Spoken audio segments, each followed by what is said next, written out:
107. Compte-rendu philosophique. Art, communication, esprit. 13300. 107. Compte-rendu. Qu'en est-il du témoin? L'humanité n'avait aucun problème, d'où, depuis, le paradoxe du mystère. Lorsque le ciel s'assombrit, le ciel s'éclaire. Cela s'oppose à la fatigue, au dépit, à l'amour. D'où de ne pas se laisser impressionner par ce qui accompagne ce principe de perdre le paradis. Le mystère fait que ce principe n'est pas le principe du mal. Il faut qu'il passe par un certain principe. Le mal désenclave de l'anonymat de la justice. Le serpent, quand il donne le choix, il devient le principe du mal. Il y a une mauvaise interprétation de la liberté. Comment résoudre la position de l'être humain par rapport à Dieu? On ne comprend pas. Cela implique que le principe qui était là pour nous libérer, il nous fait ombre. Cela s'oppose à voir en conscience et en lumière. Le principe de libération se change en principe déviant. Il est captivant ce bien-mal à discerner. Ce discernement est devenu le mal par notre incompréhension et une mauvaise interprétation. Qu'en est-il de l'alibi de la condamnation de Yahvé, et donc de la maladie, de la douleur, du crime, de la mort qui en découle? Cela induit des excuses. L'humanité dit alors que la divinité nous a condamnés. Là est la faute. Cela fait peur de changer les choses. Le principe éclairant est devenu un principe aliénant. Ainsi le mal nous sert d'alibi. Les autres, oui, mais nous, non. Surtout pas nous. Cela s'oppose à une créature neutralisée, éclairée par une divinité, d'où l'humanité voulait incarner un état de liberté. Cela s'oppose à la radiation passive. L'humanité ne pouvait pas amener la liberté totale. Il fallait un principe lumineux vu dans l'incarnation. Qu'en est-il de l'esprit matière? Ce serait le serpent qui est un principe captif dans la matière. Qu'est-ce le serpent? C'est un enfermement, un rempart. L'esclave rampe. Il fait peur à tout le monde. C'est un principe suspect qui fait peur. Je me fais prendre dans la matière, dira-t-il. Je sais plus que ce corps soumis. Cela induit la capacité de discerner le bien du mal, de reconnaître le vrai du faux. Ainsi, cela nous a fait peur. Nous avons été témoins, d'où on a été rejeté la faute sur la divinité. Qu'en est-il de la mort et de la liberté? C'est la condition du serpent. On ne peut pas être sans le serpent. L'essence humaine a affaire avec le mal. On peut faire un parallèle avec un principe lumineux qui devient le mal. Ainsi, ce qui est lumineux et qui nous arrive est aussi ce qui nous tue. C'est un mystère de la création. Vous êtes les témoins de l'alliance, semble-t-on dire à l'humanité. La plupart retardent ce rendez-vous. La nudité ne cache rien. Avec la religion, le sujet se rhabille. Il est esclave. Qu'en est-il de se mettre à nu? Est-ce le mal? La plupart meurent car il est insupportable d'être confronté à l'idée. Si Dieu n'existe pas, qu'en est-il de nous?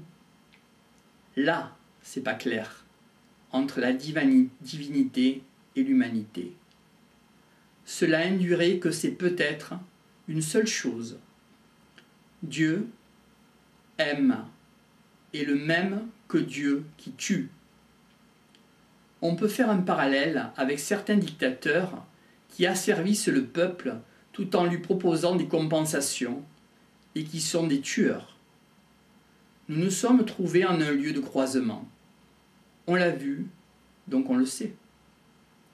Comment arriver à savoir si on ne sait pas des autres? Comment faire pour éviter d'être confronté à ce mystère? Comment supporter la notion du mal? Qu'en est-il de la guerre en 1935 entre Japonais et Chinois? Qu'en était-il du principe du mal? Les tortionnaires japonais impliquaient des fonctionnaires et des militaires. Qu'en est-il de l'invasion?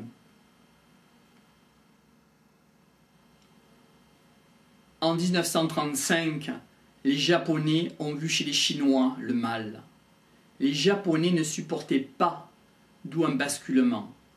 Ainsi, un désir de normalité, de choses normales, de fascination qui enlève la culpabilité. Cela s'oppose à avoir mauvaise conscience. Une horreur absolue a donné une passion pour tuer jusqu'à 300 000 personnes à Nankin, et cela en marchant sur les cadavres. Aujourd'hui, que ressemblent les notables respectables que certains sont devenus? Finalement, en conscience, peuvent-ils trouver la paix?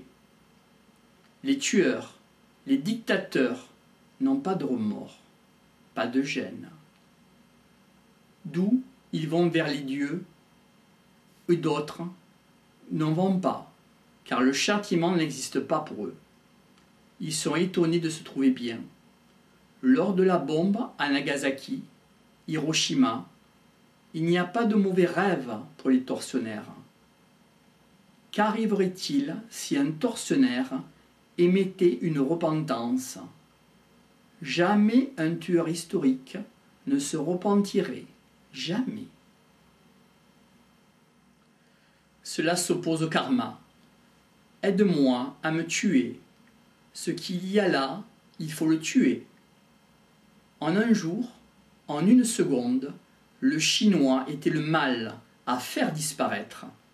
À un moment donné, il reste humain, lors du vomissement. Il ne devient pas témoin. Il ne peut pas vivre en le voyant, son agresseur. Il le tue. On peut faire un parallèle avec l'instinct de conservation. L'être humain ne se tue pas lui-même en général. Il tue autour de lui. Comment arrêter les massacres? Cela implique de prendre sur soi-même une même énergie. Il faut une capacité à prendre cette douleur en soi, plutôt qu'à l'extérieur. Nietzsche s'est tué doucement. Rimbaud s'est tué lui-même. Qu'en est-il de casser les jambes et de la hanche? Que dire des marchands d'armes?